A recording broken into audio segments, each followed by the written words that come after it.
இப்போ இந்த fast mode ரெசிப்ஸில் quick மோடில் இது பாருங்கள், இந்த அளவு ஒயிட் சென்னா இது ஒரு 3 to 4 people சாப்பிட்லாங்க. நான் கொஞ்சம் நைட் ஊற வைக்கல, இனி நைட் டின்னருக்கு பண்ண போகிறேன் ரெடிமேட் பரோட்டாவோட. ஸோ இதை நல்லா கொதிக்கிற தண்ணியில் ஊற வச்சுட்டு இண்டக்ஷன் அணைச்சி மூடி வச்சுருங்க. நல்லா ஒரு 10 hours 7 hours ஊறினா போகிறோம், ஏன்னா கொதிக்கிற தண்ணியில் போட்டிருக்கோம். மசாலாஸ்லாம் ரெடி பண்ணிவிட்டு வெந்து கொட்டி இறக்குனீங்கன்னா இது பரோட்டாஸ், பிளெயின் ரைஸு, அதுக்கப்புறம் வந்து சப்பாத்தி, பூரி எது கூடயும் ரொம்ப சூப்பராக இருக்கும். பிரெட் சென்னா கூட ரொம்ப கும்முன்னு இருக்கும். அது வந்து அந்த ஸ்ட்ரீட் சைட் பாவ் பாஜி மாதிரி ஸ்ட்ரீட் சைட் சென்னா பண்ணலாம். அது ஒரு நாள் பண்ணி காமிக்கிறேன். இன்னைக்கு வந்து என் ஹஸ்பண்டோட ஃபேவரட் பரோட்டா வித் சென்னா. இது ஊர்ன அப்புறம் பார்க்கலாம். நல்லா மலர்ந்து வெந்துடுத்து பாருங்க. இப்போ டைமிங் ஒரு நியரிங் 5 ஆகுது. நான் காரத்தால் ஒரு 10:30 மணிக்கு மேலே தான் ஆக்சுவலாக வெந்நீரில் ஊற போட்டேன். இல்லை ஒரு பிடி வந்து சுண்டலுக்கு எடுத்து வச்சுட்டு பாக்கி சென்னாக்கு வேக போட்டுடலாம். நான் 2 பேருக்கு தான் பண்ண போகிறேன், அதனால நான் வந்து ஊற வச்சதுலே பாதி சென்னா தான் போட்டுக்கிறேன். நல்லா ஒரு மூடி போட்டு 6 to 7 whistles மேக்ஸிமம் மீடியம் ஃப்ளேமில் விட்டுருங்க. அப்போ தான் சென்னா மலர்ந்து வேகும். எல்லாம் note the point, fast mode series போயிட்டுருக்கு. ஸோ இப்போ வந்து சென்னா மசாலா பண்ண போகிறோம். இங்கே பாருங்கள், அந்த சென்னா நல்லா வெந்துடுத்து ஒரு 6-7 விசில். இது பாருங்கள், நசுக்கினா இப்படி நசுக்க வரணும். பட் வந்து பார்க்கறதுக்கு ஷேப் இது மாதிரி இருக்கணும். அது மாதிரி தான் பண்ணணும். அது வீட்டுக்கு பண்ணுறீங்களோ, கெஸ்ட் டைனிங்கோ, ஸ்டார் ஹோட்டல் டைனிங்கோ, எது பண்ணாலும் ப்ரெசன்டபுளாக பண்ணிங்கன்னா ரொம்ப நல்லாயிருக்கும். To be very fast and quick. பச்சை மிளகாய், இஞ்சி, பூண்டு, பாதி தக்காளி அரைச்சிக்க போகிறோம். அப்புறமா வந்து கடாயில் வந்து இந்த பிரிஞ்சி இலை, பட்டை, சோம்பு இது மூணுத்தையும் வந்து நெய் எண்ணெயோட நல்லா வதக்கிக்க போகிறோம். அது வதங்கின காட்டியும் வெங்காயத்தை போட்டு உப்பு போட்டு வதக்கி மூடி வச்சிட போகிறோம். வெங்காயம் நல்லா முக்கால்வாசி வதங்கின உடனே தக்காளி போட்டுக்க போகிறோம். அப்புறம் அரைச்ச மசாலா போட்டுக்க போகிறோம். அதுக்கப்புறம் நம்ம வந்து சென்னா மசாலா பவுடர் மஸ்ட், அப்போ தான் அந்த டேஸ்ட் வரும். இதுலேயே வந்து 2 வெரைட்டி பண்ணலாம். நான் இன்னைக்கு ஃபாஸ்ட் மோட் சொல்கிறேன். ஆர்டினரி சென்னா மசாலா பவுடர் எல்லா இடத்துலையும் கிடைக்கிறது, ஆல் பிராண்ட்ஸ் யூ ஹாவ். அதுக்கப்புறம் வந்து இது கரம் மசாலா, இது ரெட் சில்லி பவுடர். எங்கள் வீட்டில் கொஞ்சம் காரம் இன்னைக்கு கம்மியாக வேணும் பொண்ணுக்கு, அதனால கம்மியாக போடுறேன். உங்களுக்கு வேணால் நீங்கள் ஜாஸ்தி போட்டுக்கோங்க. இதெல்லாம் நல்லா வெந்த உடனே நம்ம தேவையான தண்ணியை கொட்டிட்டு இந்த சென்னாவை போட்டு கொதிச்சுட்டு இறக்கிறதுக்கு முன்னாடி ஃப்ரெஷ் கொரியாண்டர் போட்டு சர்வ் பண்ணிங்கன்னா ரொம்ப சூப்பராக இருக்கும். பரோட்டா, ரோட்டி, சப்பாத்திஸ்க்கு ஒரு வாட்ரி நல்ல ஒரு சப்ஜி மாதிரி சர்வ் பண்ணுங்கள்.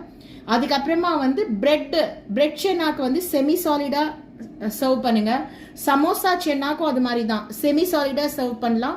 இதுக்கு மேலேயே வெறும் இந்த சென்னாவை செமி சாலிடா போட்டுட்டு அதுக்கு மேலே கேரட், வெள்ளரிக்காலாம் துருவி போட்டு ஒரு ஹாஃப் மூடி எலுமிச்சம்பழம் புழிஞ்சு பப்படோடையும் டயட்டில் இருக்கிறவங்க சாப்பிடலாம். It has got very high protein. So வாங்க ஃபாஸ்ட்டாக பண்ணலாம். இங்கே பாருங்கள், எண்ணெய் நெய் போட்டாச்சு. இப்போ வந்து பட்டை, சோம்பு, பிரிஞ்சி இலை போட்டுடலாம். அது நல்லா வறுப்பட்ட அப்புறம் வெங்காயம் போடுங்க. இப்போ இந்த வெங்காயத்துக்கும் மசாலாவுக்கும் சேர்த்து உப்பு போட்டுக்கோங்க. பார்த்து போடுங்க. சென்னால உப்பு போட்டிருக்கோம். உப்பு ஜாஸ்தி போட்டால் அதை ஆல்டர் பண்ண முடியாது. கம்மியாக போட்டால் நம்ம உப்பு சேர்த்து போட்டுக்கலாம். வதங்கின அப்புறம் பார்க்கலாம். டிரான்ஸ்லூசன்ட் கன்சிஸ்டன்சின்னு வாங்க. ஹாய் திஸ் ஜென்ரேஷன் கேர்ள்ஸ் யார், உங்கள் லாங்குவேஜே தனித்தாயே. இது வந்து டிரான்ஸ்லூசன்னா கண்ணாடி மாதிரி வதங்கணும்னு அர்த்தம். இது வதங்கின உடனே இதில் வந்து தக்காளியை போட்டு நல்லா மூடி வச்சுருங்க. அவ்வளோதான். அது நல்லா வெந்த அப்புறம் பார்க்கலாம். வெங்காயம் என் ஹஸ்பண்ட்க்கு நல்லா வேகணுங்க, இல்லைன்னா சாப்பிட மாட்டார். ஸோ அது எப்படி வேகணும்னு பார்க்கணுன்னா ஒரு வெங்காயத்தை தனியாக எடுத்து இந்த கரண்டியால் இப்படி நசுக்குனீங்கன்னா அது 2ஆ ஆகணும். அப்போனா அது வெந்துட்டுன்னு அர்த்தம். இப்போ மசாலாஸ் போட்டுடலாம். இப்போ வந்து சென்னா மசாலா, அப்புறம் வந்து garam masala, red chilli powder போட்டோம்.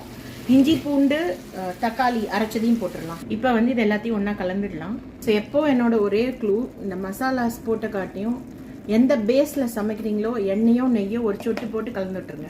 இங்கே பாருங்கள், எண்ணெய் பிரியறது தெரியுது. இதை ரொம்ப அப்படியே ஷார்ட்டாக சொல்லிட்டாக்கா அப்புறம் அதுக்கு ஒரு டீட்டெயில் வீடியோவை வந்து தேடிட்டு இருப்பீங்க. ஸோ ஓரளவுக்கு டீட்டெயில்ஸ் சொன்னால் தான் ஃப்ரெஷ்ஷாக சமைக்கிறவங்க பேச்சுலர்ஸ்க்குலாம் ஈஸியாக இருக்கும்.